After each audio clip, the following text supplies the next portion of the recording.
There's nothing like having family and watching your offsprings flourish in life.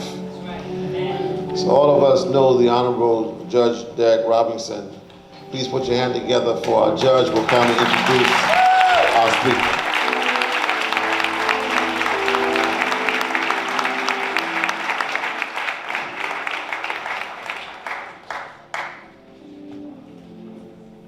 Good morning, Bethel. Good morning. I want to know, where is Deaconess Allen? Hello, dear. My mother-in-law is an amazing woman. She's 85 years young.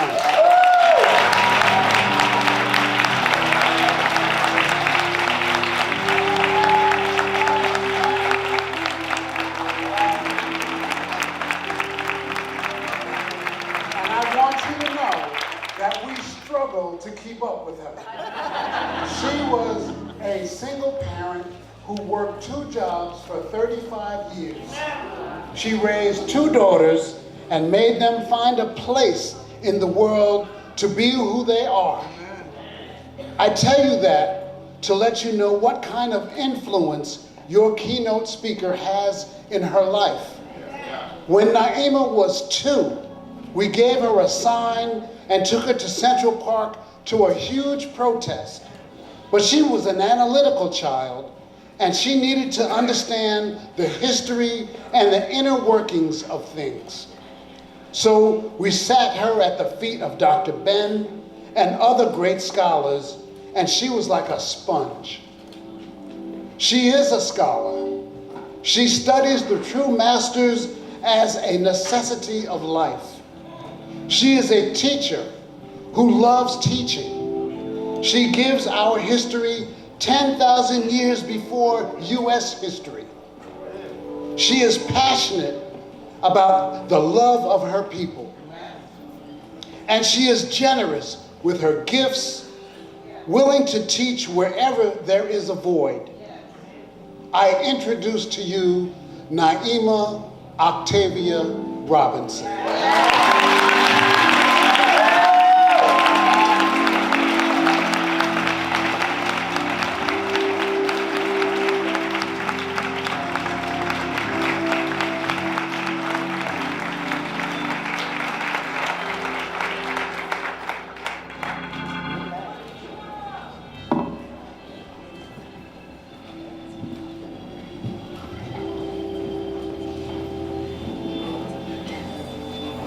Thank you.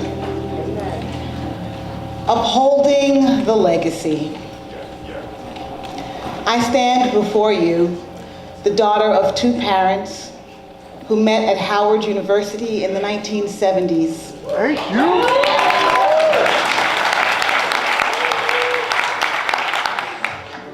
They married and have been together for over 40 years.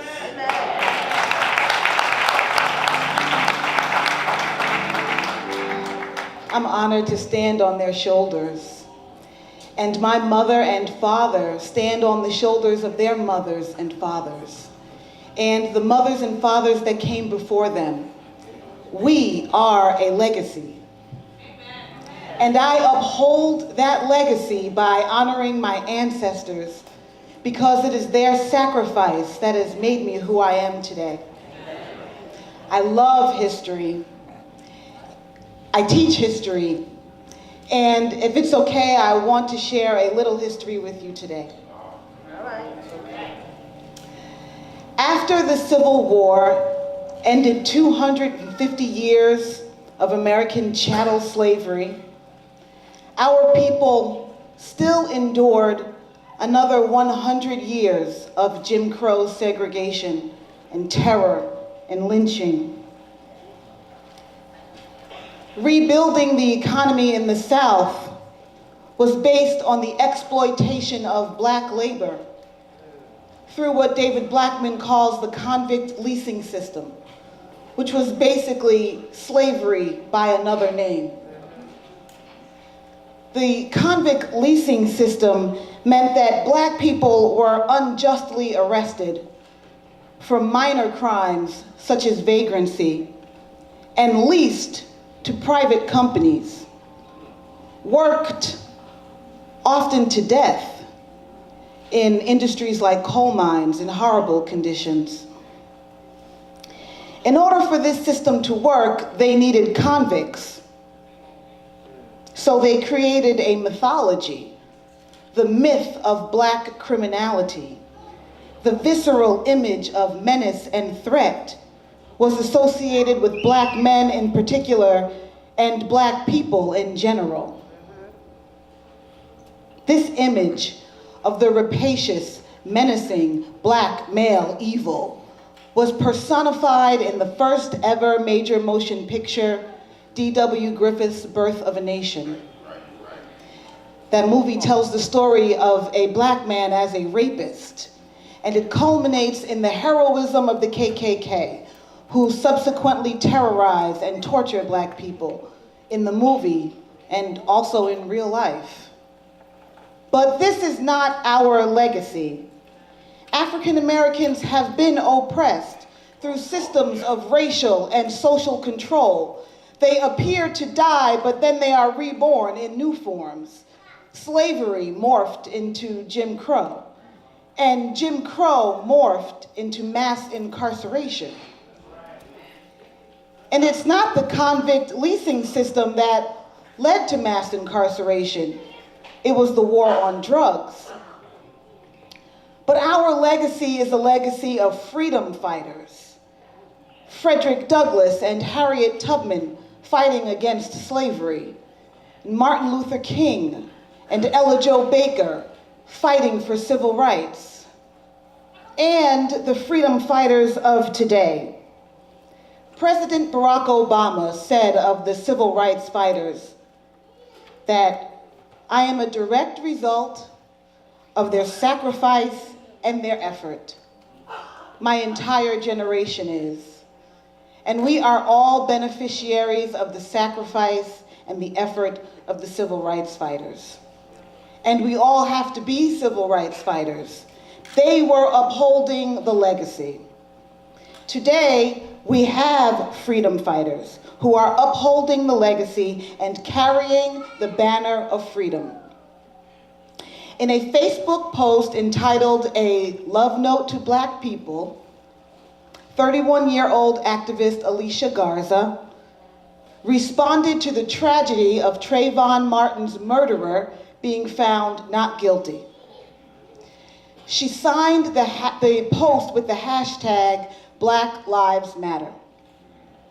And 3 black women picked up that banner of freedom, and they made a movement.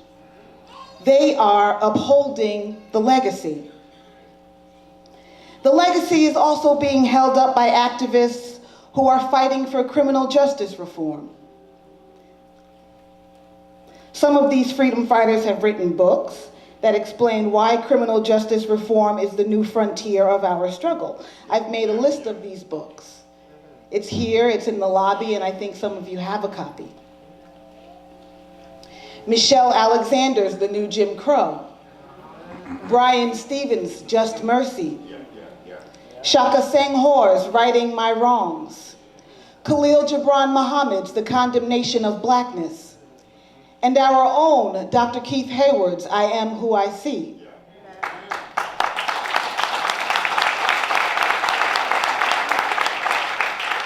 They are upholding the legacy.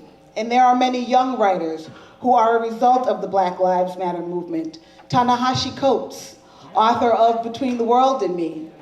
Michael Denzel Smith, author of Invisible Man Got the Whole World Watching.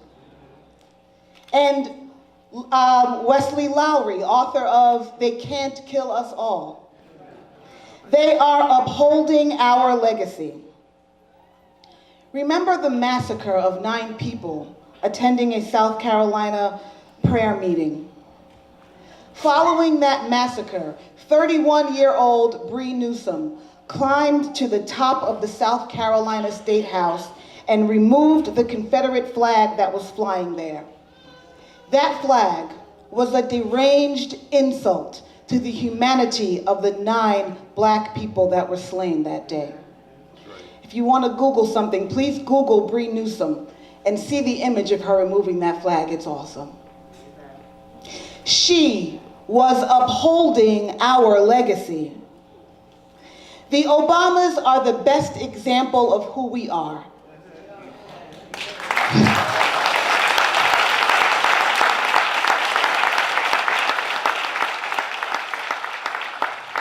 When we see them, we know that we are magnificent.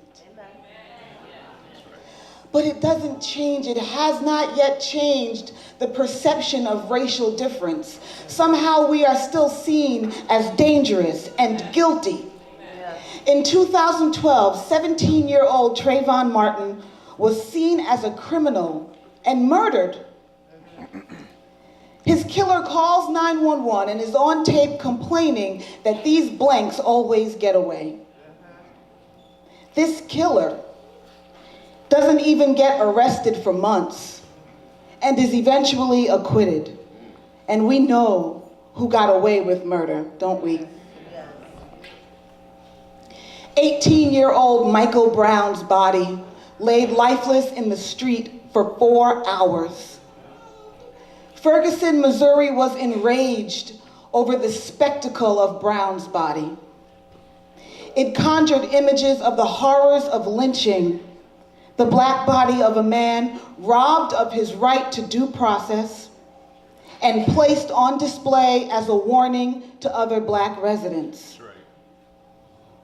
And let's not forget 12-year-old Tamir Rice playing with a toy gun in a park. Only 12 years old, and he was perceived as a potentially dangerous man, and his life was taken by a policeman in under 30 seconds. And the list goes on. Walter Scott shot in the back. Freddie Gray in Baltimore. It's endless.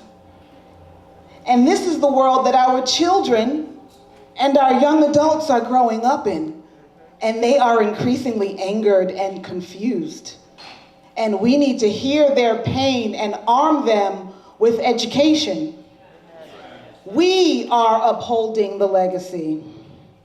I'm going to tell you a little about mass incarceration. Mass incarceration disproportionately impacts our community. People of color are imprisoned at rates far higher than our representation in the population. The war on drugs is a war on communities of color, and mandatory sentencing cut men off from their families for long periods of time. Mothers and fathers are disappearing from the black community into prisons. And when parents are imprisoned, it is not only they who suffer, but it is also their children. The evidence is overwhelming that the mass incarceration of African American fathers and increasingly mothers is a direct cause of the lowered academic performance of their children.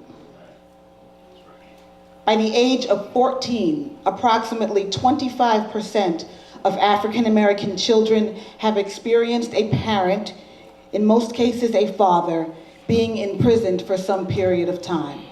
That's 1 in 4. That means you get 4 African American teenagers together. At least one has experienced a parent being imprisoned. On any given school day, 10% of African American children have a parent who is in jail or prison. This is why criminal justice reform is the new frontier of our struggle. The United States has the highest rate of incarceration in the world. We are 5% of the world's population, and yet we have 25% of the world's prisoners. In 2017, we find ourselves in the precarious position of working to break the last bonds of slavery. The discriminatory mass incarceration of African Americans has devastated our community. I'm going to tell you a little about how this happens, so let me give you a common daily scenario. When a young black boy gets picked up for a misdemeanor, such as jaywalking or for being a passenger in a car without ID, it can actually affect the rest of his life. It's not a crime to not have ID, but since your identity cannot be established through ID, you are arrested, fingerprinted, and put through the system to determine you are who you say you are. So even though there's no crime, there is an arrest on your record. And the next time the same kid is confronted by police, they see that he has been arrested before, and it colors how they treat him, which could lead to an incident. And if that incident is in the news, the press always says he had a criminal record.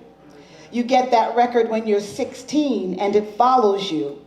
This can keep children from getting jobs, getting into college or the military or certain licenses or on the police force or from becoming a lawyer or a prosecutor.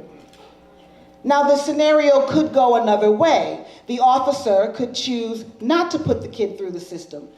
Get on the phone, get a mother or a father or a grandparent or some community leader to come down and ID the kid and give him a citation and send him home. But it doesn't go that way because of the perception of criminality that follows our children wherever they go. This is why we need significant representation on all levels of government and the justice system, so we can have people who relate to us and treat us and our children like we have lives that matter and a legacy to uphold.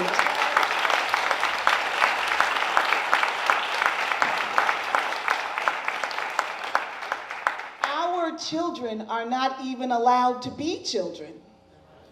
They are perceived as men and dangerous and even classified as super predators. Furthermore, the major impact of mass incarceration on the academic achievement of the children of the incarcerated. Children of the incarcerated are at a greater risk of themselves being imprisoned. Children of the incarcerated are less likely to vote, less likely to trust the government, less likely to engage in community service or attend a church. This cannot be our legacy. We have to fight for and maintain our legacy of greatness. We have to know our history and teach it to our children so they never forget. And before I forget, we are having a Black History course in the month of February at the Quintine Community Center in Amityville. It's going to be free, and we are going to cover 10,000 years of African history. We're not just going to cover African American history because our people have such a long and magnificent history. Before the first intelligent thought came out of Europe, which was Homer and Socrates, we already had documented over 10,000 years of magnificence and wealth and achievement.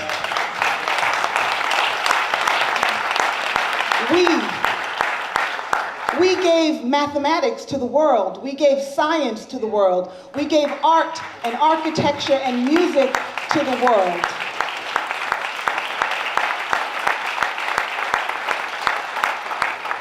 We gave civilization to the world.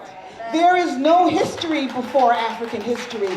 We were the original people on the planet.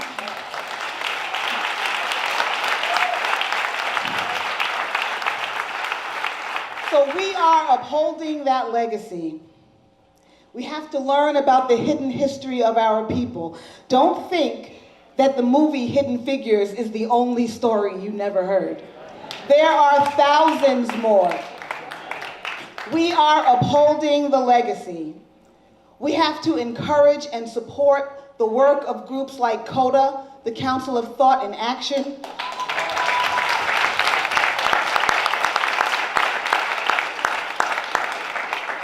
That's a project which is led by Risco Mention Lewis. It helps to fight recidivism by empowering men returning from prison. We have to support and encourage our students to maximize their cognitive potential and be the scholars that they are.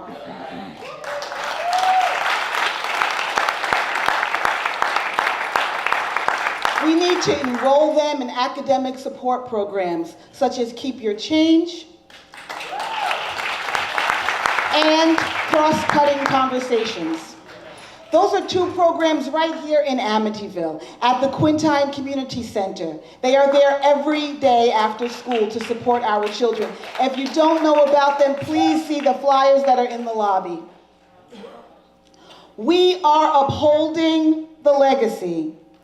We have to support the efforts of our churches as they work to unite us in our economic strength and our political power, and they're making our voices heard. Pastor Hayward at the helm of the Ministerial Alliance.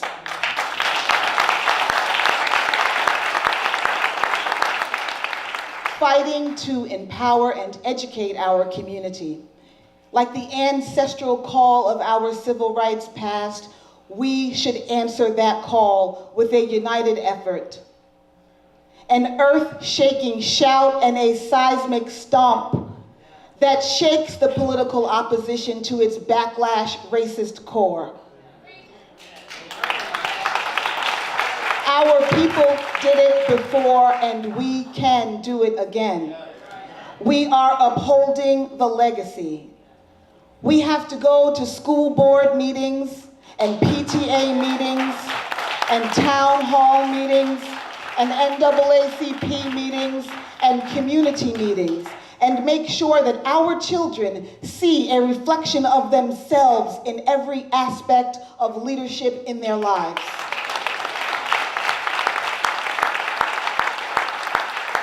We are upholding the legacy.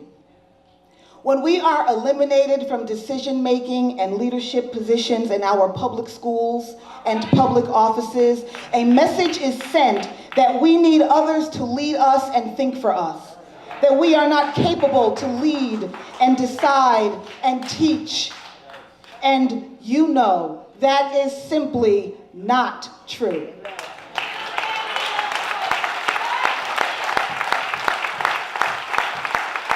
We are upholding the legacy.